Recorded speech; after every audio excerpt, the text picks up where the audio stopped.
wondering, vaccines can harm my baby? Yes, the time for the vaccines has arrived.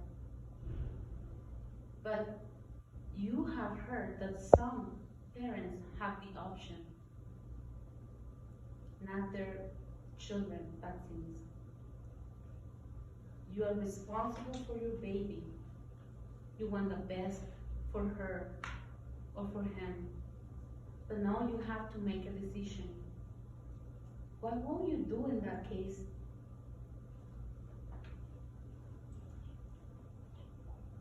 Today I will talk to you about the benefits and the risks that some vaccines can have on children.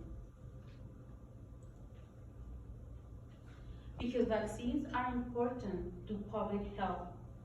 They are effective in the prevention of diseases and protect future generations. U.S. Congress should make vaccines mandatory in our nation.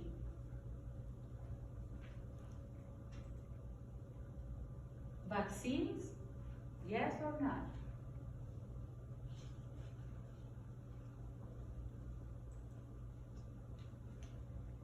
My first point is vaccines are important to public health.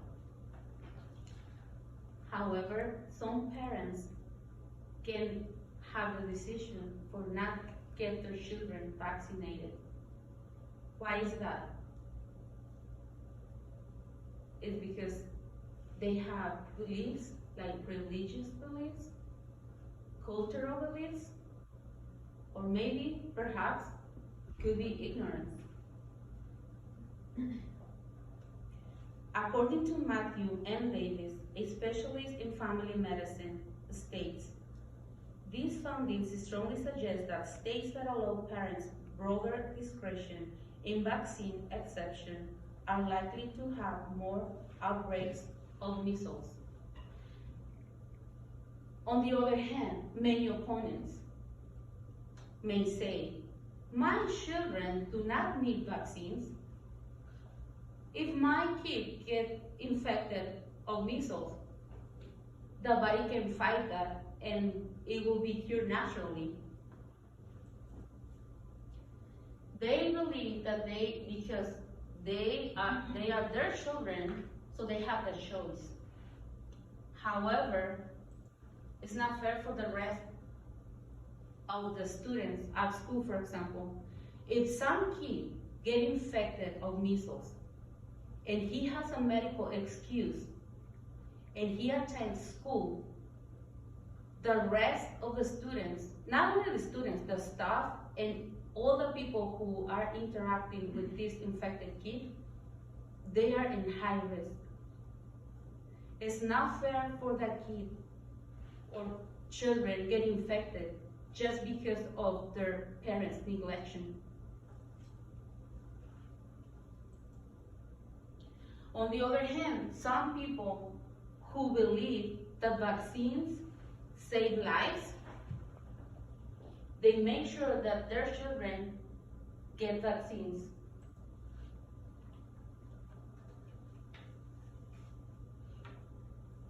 My second point, vaccines are effective in the prevention of diseases. On the other hand, many opponents will argue, my children do not need vaccines. By the way, vaccine can cause autism, and my children have allergic reactions to vaccines. The National Institute of Allergy and Infectious Diseases, a part of the National Institutes of Health within the U.S. Department of Health and Human Services, conducts researches for parenting infectious, immunologic, and allergic diseases. In 1998, a doctor, Andrew Gateway, he made a study, and this study was published, but this study was about a direct relation with autism and vaccines. But this study lacks in scientific evidence. According to Dr. Marie McCormick, a professor of the Harvard School of Public Health in Boston, states, the overwhelming evidence from several well-designed studies indicates that childhood vaccines are not associated with autism. These results show that autism is not caused by measles, mumps, rubella vaccine. These results show that autism is not caused by inoculations that contain mercury preservative called pinaerosol.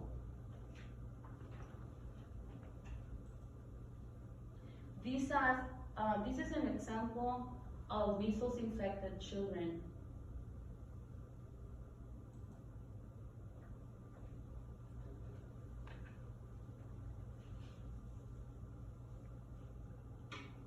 Perhaps you're not a parent, but maybe one day you will be.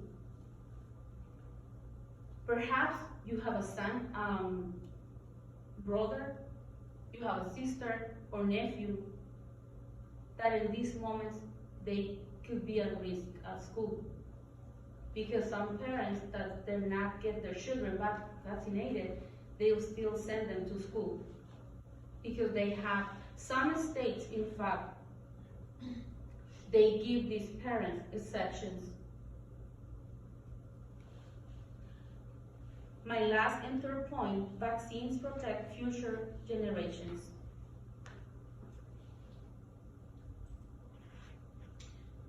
This is a bar graph and shows the number of cases and at the bottom, the years.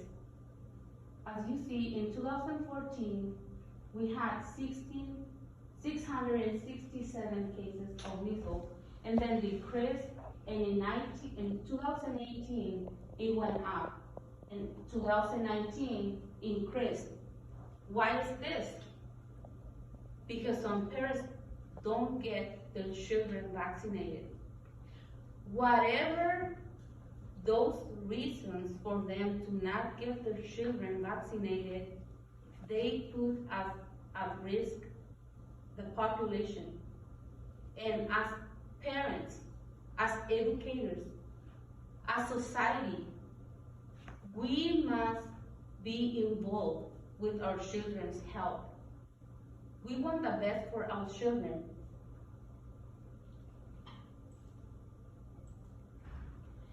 I encourage you to go to change.org and sign the petition to make vaccines mandatory. We want to be protected, and we want to have healthy population. In conclusion, the benefits of vaccines are greater than the risk. According to the Center for Disease Control and Prevention, vaccines are tested to ensure that they are safe and effective for children to receive at the recommended ages. Because vaccines are important to public health, they are effective in the prevention of diseases and protect future generations. I strongly believe that the U.S. Congress should make vaccines mandatory in our nation.